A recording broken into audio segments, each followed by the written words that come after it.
in Bud's defense, niggas was asking for him to fight Amir Khan. And then Amir Khan, then he joined the camp right after that. How bad did Amir Man, Khan I ain't want talking that about money? none of that shit that happened after. I'm just saying what happened before the fight. Did y'all Niggas see was what saying he Crawford would said on the probably pivot? lose to Amir Khan.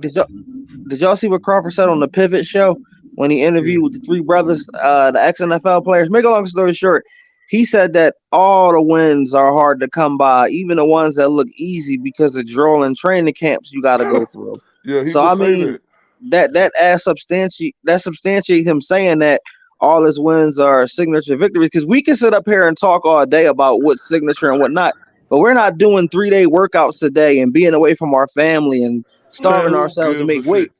So at the end of the day, I do agree with him. They are our signature wins. Hold You up. pretty good, man.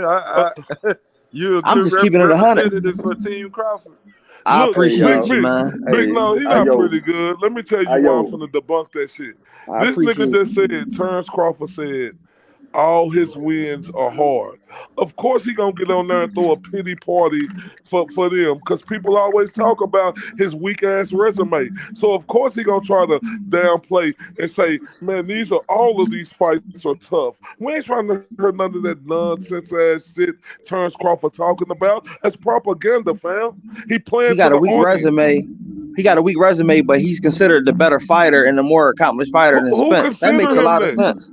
Who you could? I don't consider They him that. still You can't may tell me consider him what that. other than the 7 They be pounds He's killing make Errol somebody arguably Spence. better. pound for pound number one, sir. Errol Hey, Spence has you What are never we may. been talking about? over Terence Crawford in any pound for pound list, bro. On To my date. pound for pound list, he is. Yeah, That's but your pound for yours, bro. pound list Yours ain't is shit, You bro. may pound for Nobody pound. know name who it you Yours, are. yours You is ain't so reputable. either yours, he yours just No is fights pound for disrespect. David pound, bro. I hate to Ebenezer. break it to you. He just I hate said, to break it to oh you. man. It's Yeah, not no So fair. they fight disrespect, David but Ebenezer and keep him at pound for pound. Man, he pound for pound. Wait a minute. When are you going to answer my question? When has Earl Spence ever been over Terence Crawford with this brilliant fucking resume? I will wait. No, never. no. Give Terence Crawford his credit. He have been in 3 You don't give him divisions. his credit. I give No, him his look, credit. You don't. no. I'm giving him his credit, bro. He been in 3 divisions and he been dominant against a bunch of nobodies, and that do add So up. that's That's giving a him credit. backhanded compliment. No, You no, give him the credit and take him away. You can't have it both Okay, all ways, right, Ayo. That's look. all I'm Okay, saying. all right. Let me stop. Let me A Go ahead. bunch of start over. nobodies. Okay, give Terence Crawford credit. He been in 3 divisions and he done dominated lower class competition, right? So he deserves the accolades that people give him if they mention him as pound for pound. Like I tell everybody, Professor, it's not his fault who was in front of his face, right? Terence Crawford did what he was supposed to do. Like, it's not his fault. He did what he was supposed to do. But reality, Professor, the guys that he fought are not the higher caliber opponents that'll make anybody, with a right mind think he's ready for a moment And like what's that this. based off of? What is that based off of? Other Why is than I Spence an think they're better. underdog then? What If is that's that the based off case. of, Io? You Give got me to. Hell into attributes. Vegas, Give man. me stylistic attributes about these fighters that make Terence Crawford opponents not shit and Errol Spence opponents just the greatest ever. Hey, no, listen. I ain't finna Answer get. the question. No, Answer the I'm finna question. answer your question. Look, I'm not on here to like when I know press ham is press ham and bologna is bologna. I know press ham is the high grade meat and bologna is the meat that you go get when you ain't got that much money, right? So when we looking at the press ham, we know that's Errol Spence resume, and when we looking at the bologna, we know that's Terence Crawford resume. What kind of See, ambiguous once answer again, was see, that? he can't Man, answer the Ayo question. full of shit, That was man. That boy ambiguous as full, man. He hell. full of shit. My goodness. You know what I'm Okay, saying? hold up. That's Real why I quick. can't That's what take I'm these about to Errol do. Spence Y'all fans about serious, to man. vote with Errol Spence he and be his capping, lack of man. dominance in comparison to Terence This nigga Crawford. started talking about food, and I y'all got call another question. Bomac fat. Y'all out of pocket, Hold man. up. I got another question for the chat That because I nigga listen Go ahead, to fool, big this bro. a boy. lot, and I just gotta ask. So, like most, and correct me if I'm wrong, Crawford fans, but most of y'all believe he's going to knock Spence out, correct? Oh, Oh, But of absolutely. absolutely, I do. course, but Yes. of Correct. course, Yes, sir. 100%. What I'm happens if standing that 10 toes shit down, don't big Mark. happen? Go ahead. What happens if that don't happen? We just gonna whoop his Spence, He ass went for on the 12 Win rounds. by scorecard. decision. No, Yeah. see, He that's wins what by I think decision. the problem is. All of y'all think that he just gonna catch this nigga with a shot and that's gonna be it. But what happens if that shit don't happen? See, here's And the vice difference Go versa. between. outbox him, Hold bro. on.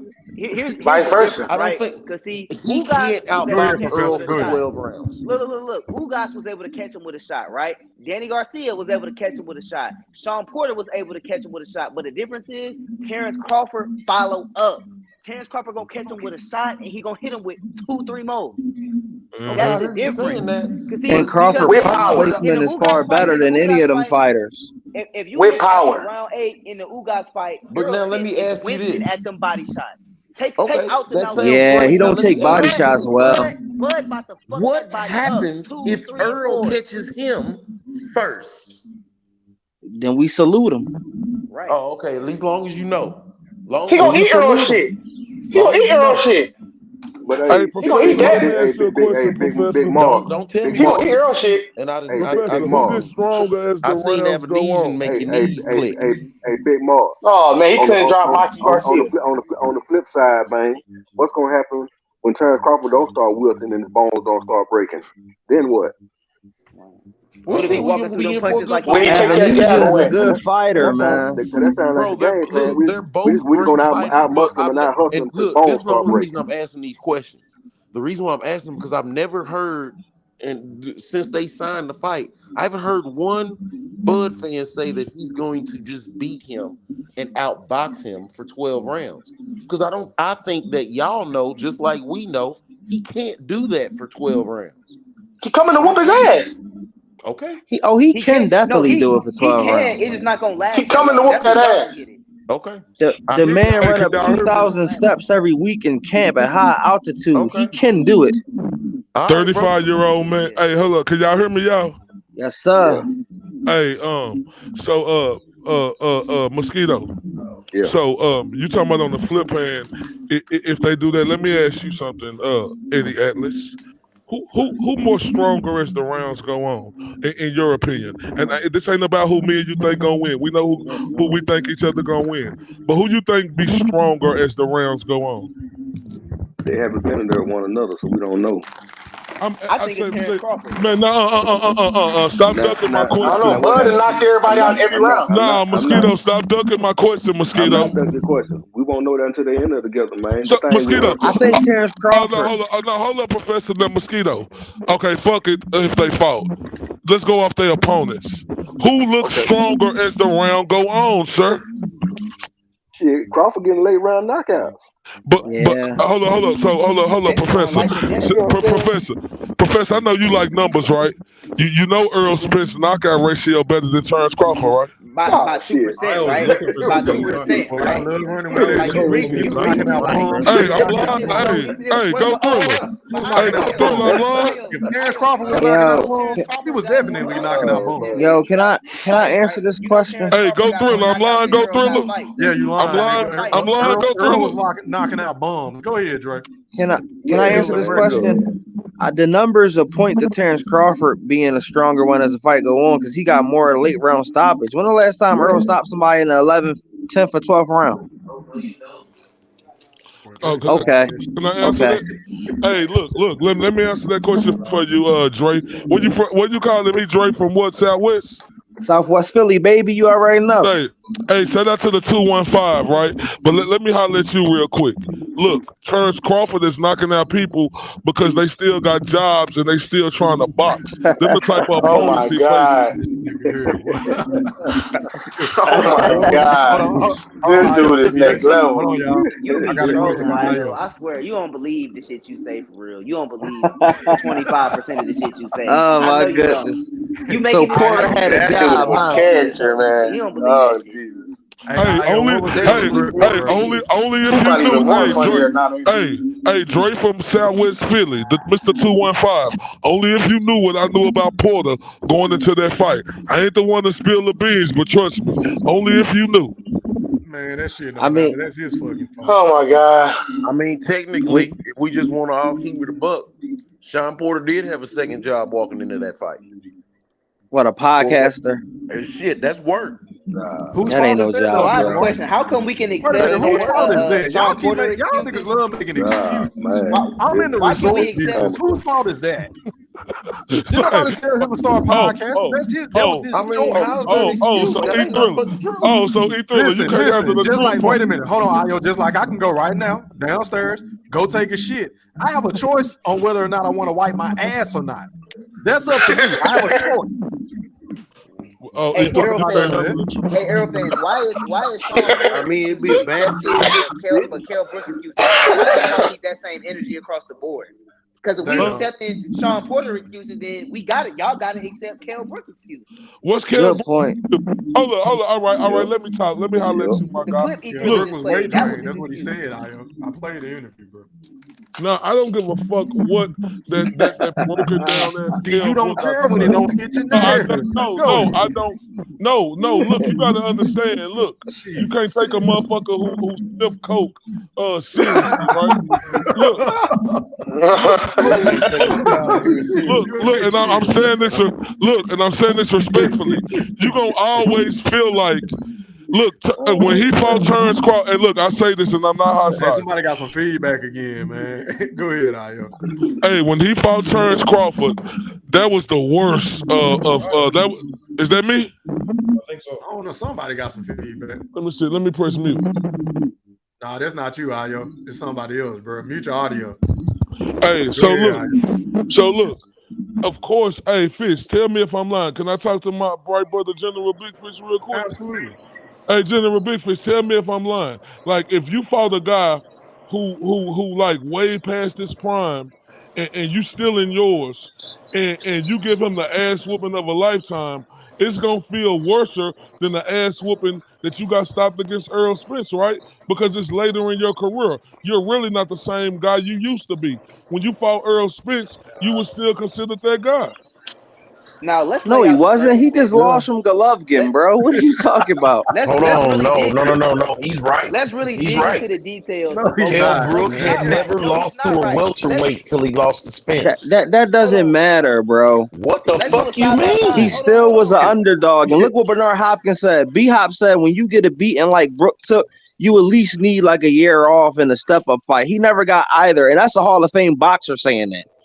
Like, come on, man. Hey, B-Hop not right. Hey, B-Hop my dog, but B-Hop not right about everything. Like that in Milan. Yeah, he's not right about everything. I never been done Yeah, like that in he Milan. is a He ain't fighter, say that though. after Errol But he Spence. ain't right about Hey, everything. Professor. Hey, bro, I hear you trying to get your shit off, man, but you sound low now, bro. I don't know what you did with your phone, but you sound real low on my end.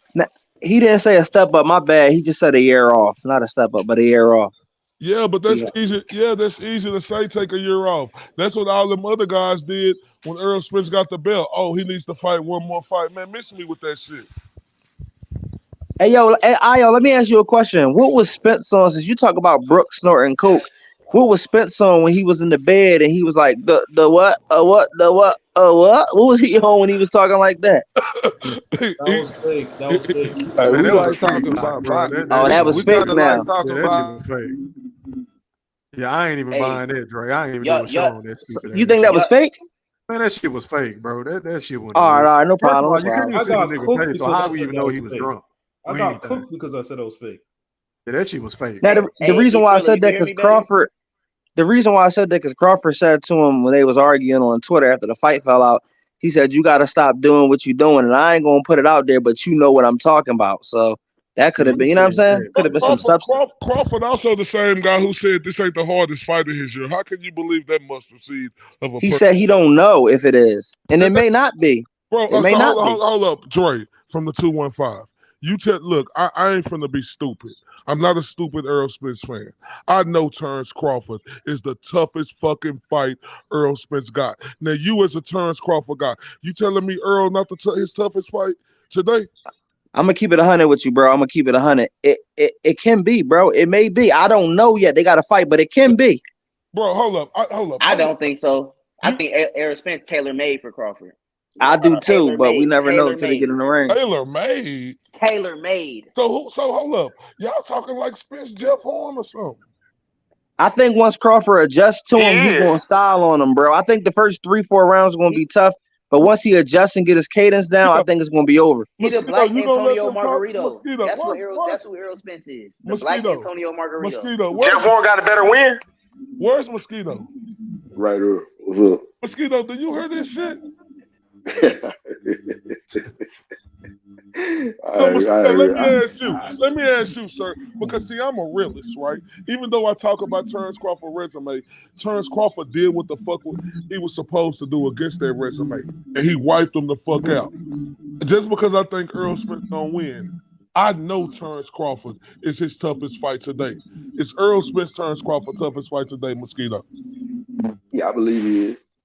So why people just up? Why you got Professor and Dre from Southwest talking about easy work or tailor made? How's No. Because I mean, I understand. I understand what they're saying, though. The fact that on paper and knowing what's happened from both guys' careers up to this point, it looks like he is. But what they're saying is that if the fight goes a certain way based on the styles, you know what I'm saying. But we won't know that. But you ask me right now, I believe wholeheartedly that it'll be his toughest opponent. But it could turn into something different. We don't know.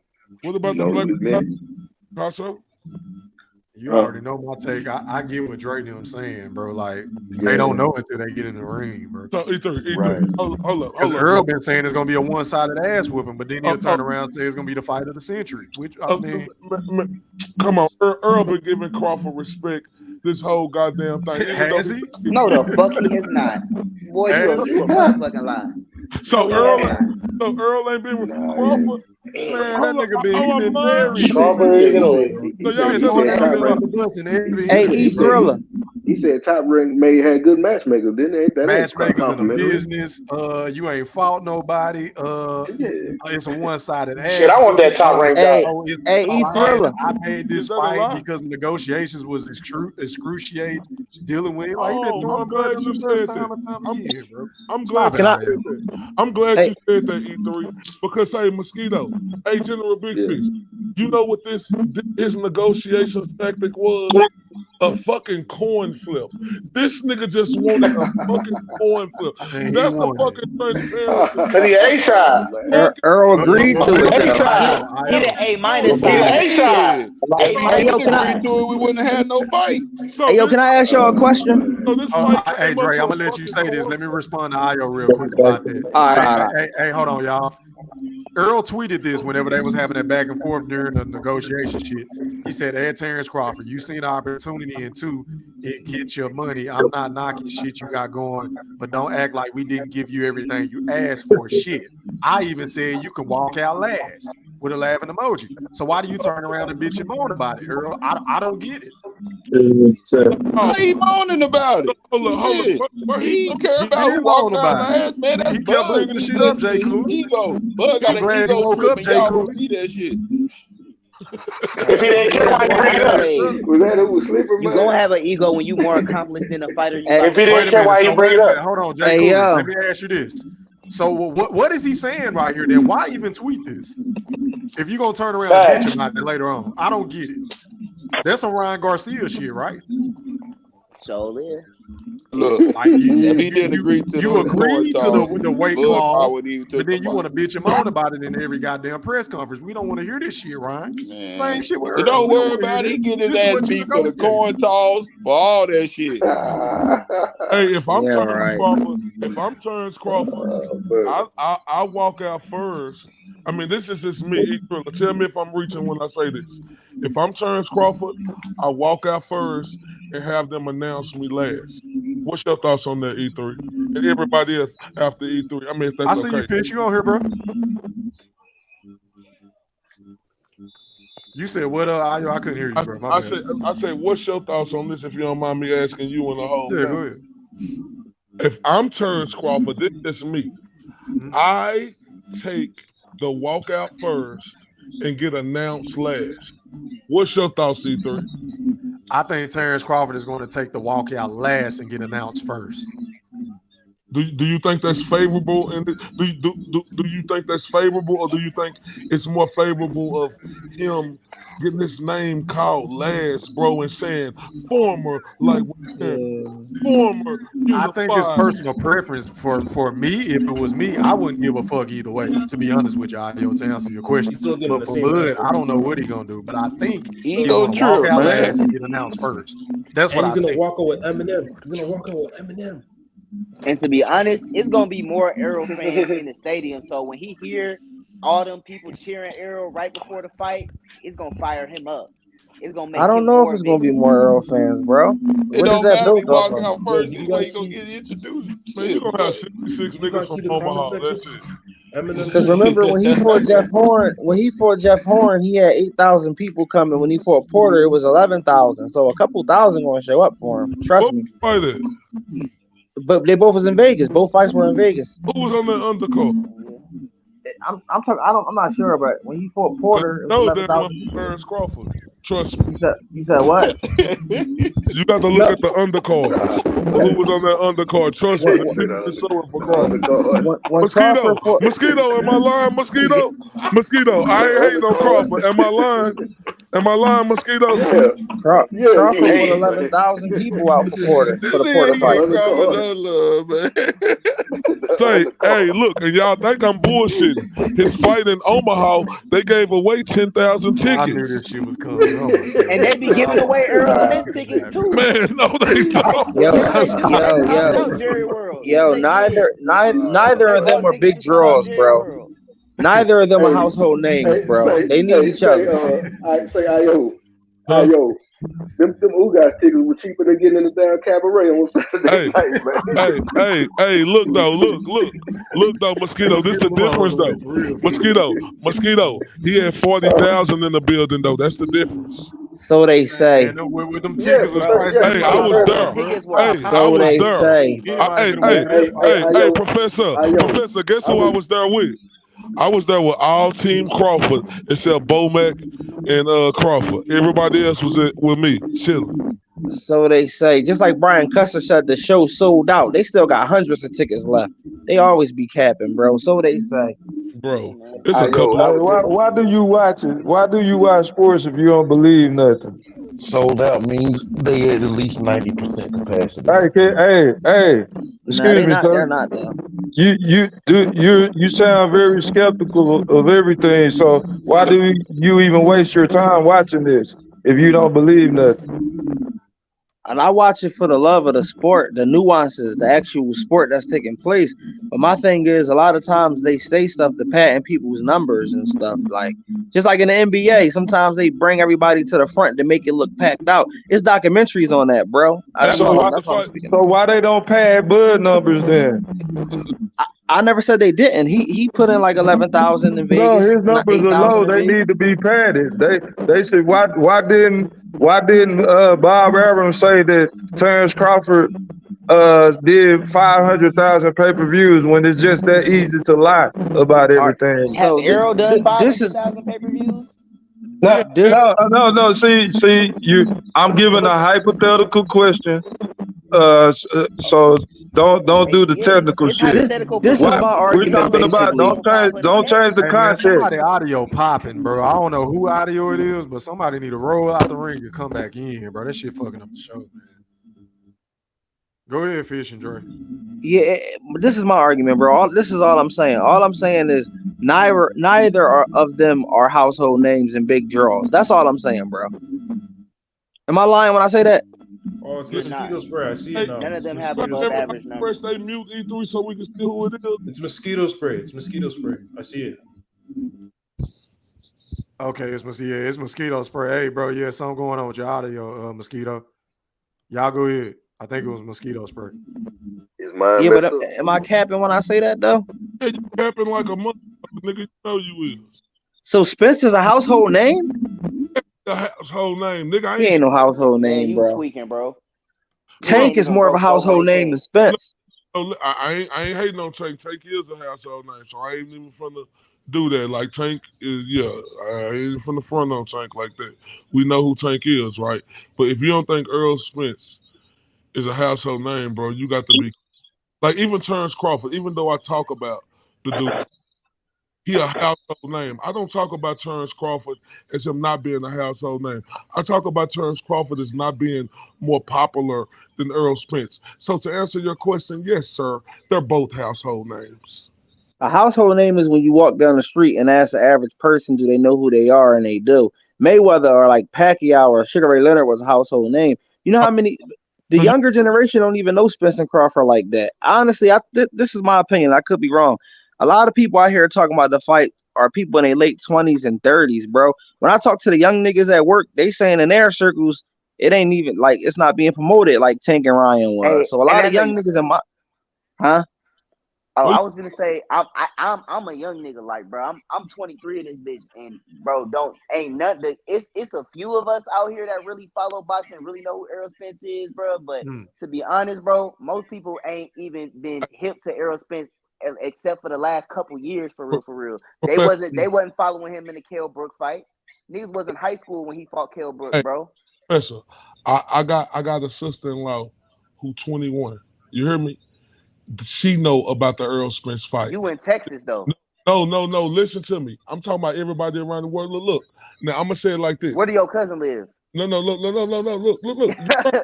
Texas, nigga. Y'all Texas, of course. You're That's right. your But guy. look, I'm gonna tell you how fights go, bro. Like everybody may not talk about the event, bro. But when these days right here, like the last week lead up to it, bro, everybody talking about it. Trust me, bro. This fight is gonna do 1 million plus with these two dudes together. Like E Thriller argue with us all the time.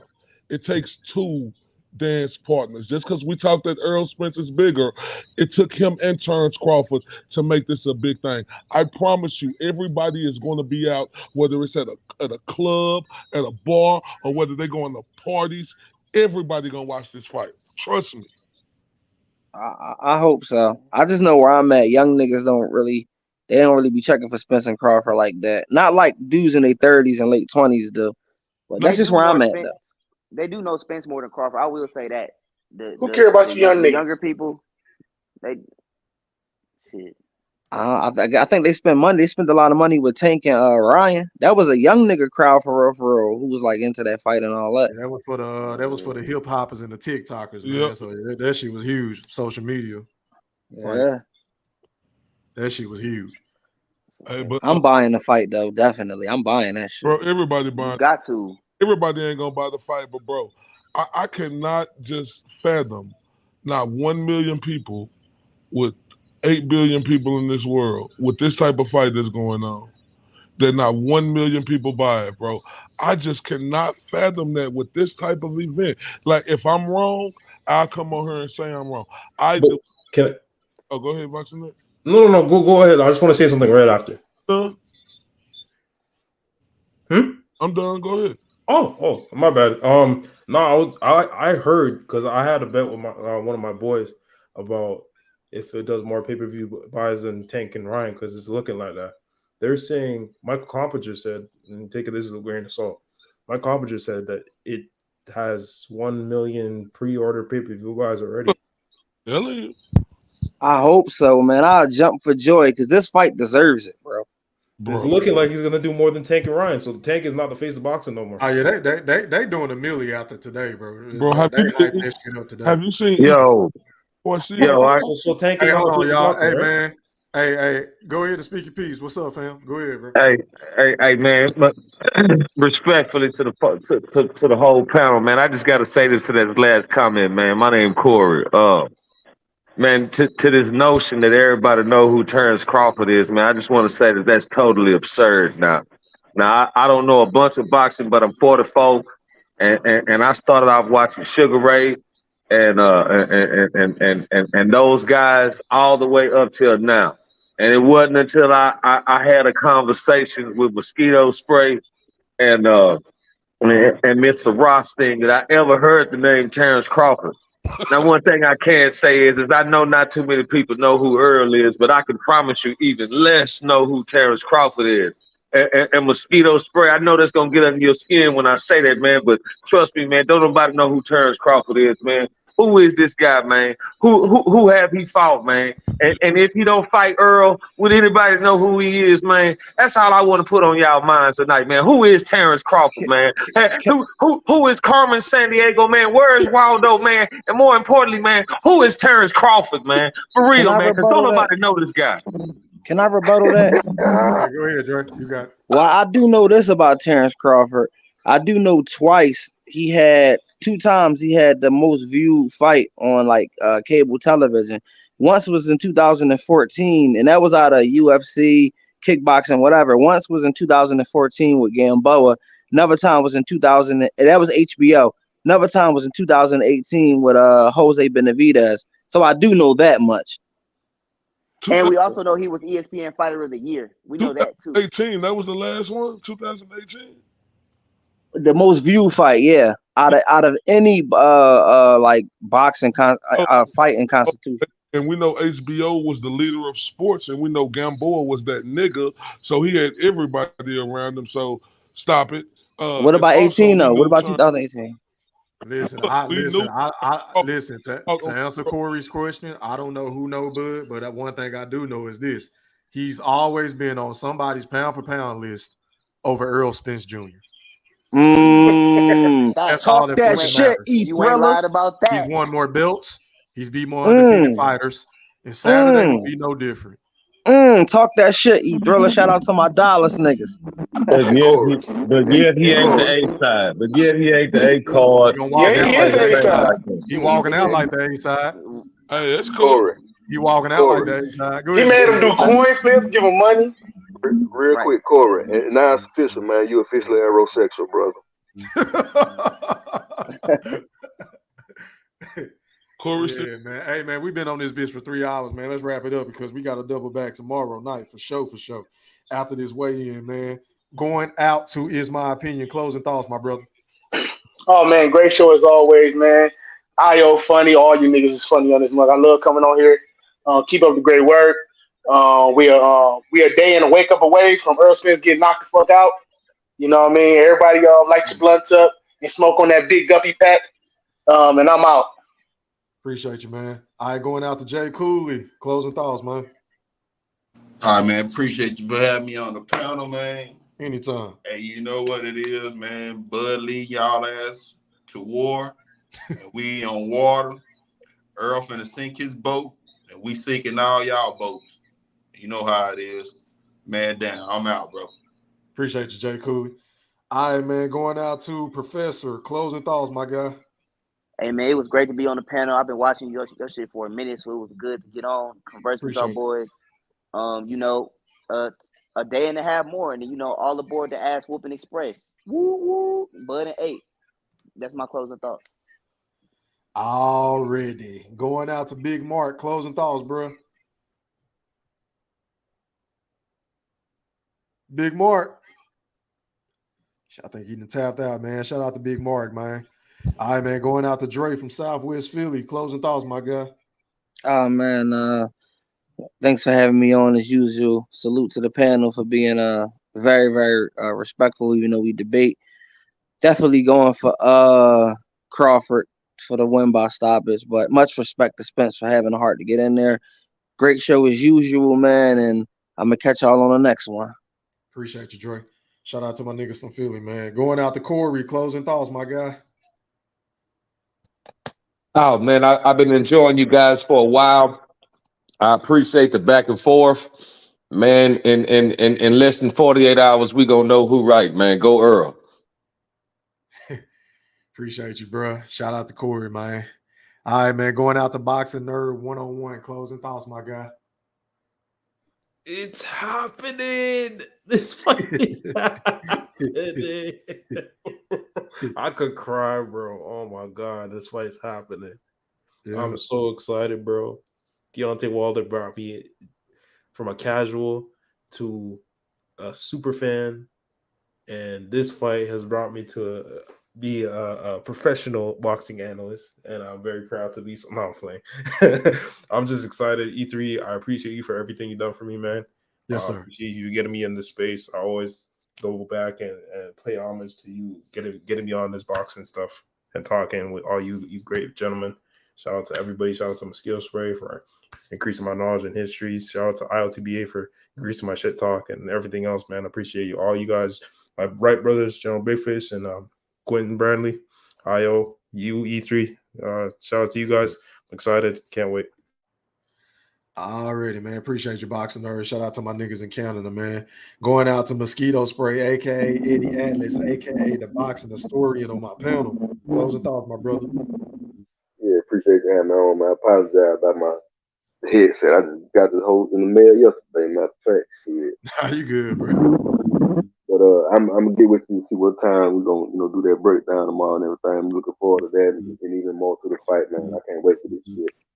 Man, said all these goddamn homosexuals the hell up. But man, it's gonna go down in a second. Everybody like, subscribe, become part of the Wolf Pack, man. subscribe to E Thriller, Go Thriller. Come part of this thing, man. Gonna move it forward, man. I'll catch y'all on the next one. Appreciate you, Mosquito. All right, man. Going out to the BFB Master Q. Closing thoughts, my guy. Hey, man, I was listening the whole time. Good show, good show. Hey, man. We finally here. And I'm excited. I can't wait. And my brother, I'm going to see you this weekend, man. Yes, sir. I'll fuck with you, Io, the general. You already know I'll be up there tomorrow. Yes, sir. Already, man. Appreciate you, Q. All right, going out to Mr. 214 to Across the Pond. Closing thoughts, my guy. Hey man, shout out to you, E Thriller, man. Shout out to the man, you the GOAT, man. You the best nigga doing it right now. It's no doubt about it. That's clear cut. No debate. There ain't nobody, on this planet right now, in my opinion, who could break down shit, who is witty, and who could talk that shit ferociously as you do. Keep shining, my guy. Shout out to my right brother. Shout out to everybody who came on the panel. Shout out to Professor X. It was good to converse with him. Shout out to Drew from Southwest Philly 215. Good to converse with them. Boxing Nerd. My brother, Mr. Quentin Brandley. My brother, General Big Fish. They two are the coldest doing it, you know what I'm saying? But either yes, sir. I agree. You the truth, my guy, on everything. Appreciate you. Appreciate you, fam. Make sure y'all go sub up the IOTBA Boxing Talking, the Spit Bucket, and they podcast on Twitter and IG and shit like that, and on Facebook. Go sub up to their Facebook group. All right, man. And last but not least, going out to my motherfucking brother in real life, the General Big Fish. Take us home, man. Go Thriller, man. You had a great panel tonight, man. Shout out to all y'all fellas, man. It was an awesome conversation, man. I am super excited, bro. I can't wait till tomorrow. I know you're going to have a fire-ass live tomorrow, E3. Can't wait for that. Can't wait for this fight, man. Shout out to my right brothers, man. Boxing Nerd 214, Mr. 402, Mr. Q, Eddie Atlas, a.k.a. Burnt Sugar, the historian. Yeah, man, it's on, man. Hey, mosquito spray. You the first person I'm calling, E3. Me and Q and IO, we gonna come pick you up, man. Take you to Waffle House, man. Let you cry it out, man. Get it all out your system, man. I can't wait, man. Yeah, you coming, man. You gonna need to come, man. We probably have a little edible for you, man. Help you go to sleep experts, man. You know, just do you right, bro.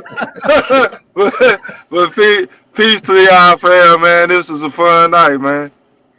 Appreciate you, gentlemen. Big Fish. Hey, man. Last but not least, man, shout out to everybody that pulled up on the panel, man. Shout out to the Wolf Chat, man. I appreciate each and every last one of y'all for dropping comments and being respectful to the people on my panel and to the people in the playback gang. Shout out to y'all, man. Make sure y'all hit that like button. Shout out to the peeping toms. Shout out to the haters. Shout out to the biters, too. I know y'all was in this bitch watching. Shout out to everybody that sent me a Cash App, D-Town Blaster. Motherfucking, I just got one. Stop the presses. Stop the presses. Shout out. I'm not going to say your government name, so shout out to Dunn. I appreciate you for sending me that cash out, man. And you already know I got to get you right, even though it's at the end of the show. Let me find my shit. Let me find my shit. Here it is. Get a black, get a black, get a black, get a black, get a black, get a black, get a black, fuck 'em up. Then what? Turn up. Then what? Yeah, man. But once again, shout out to everybody, man. We're going to double back. We're going to spin the block tomorrow. And just like that, we are gone. Holla. I got your shit. Is this what's Are you not entertained? Are you not entertained? Is this not why you are here? Yeah, I said it.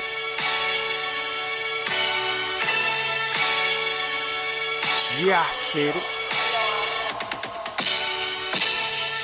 Goat Thriller, back better, iller, pound for pound, killing these topics with analytics, silencing all the critics, trying to bite the style, they get sun like children. YouTube villain, podcast killing, so antagonistic and prolific with the swiftness. Make sure you make weight before you trying to debate. Yeah, I said it, and I never hesitate. Hit them with hooks, cause these rooks took the bait. Start the show, cause goats never hesitate. Ducking smoke, got them sweating at they toxins. Yeah, I Goat see. thriller, cleaning up the sport of boxing. Aight then. Yeah, I said it.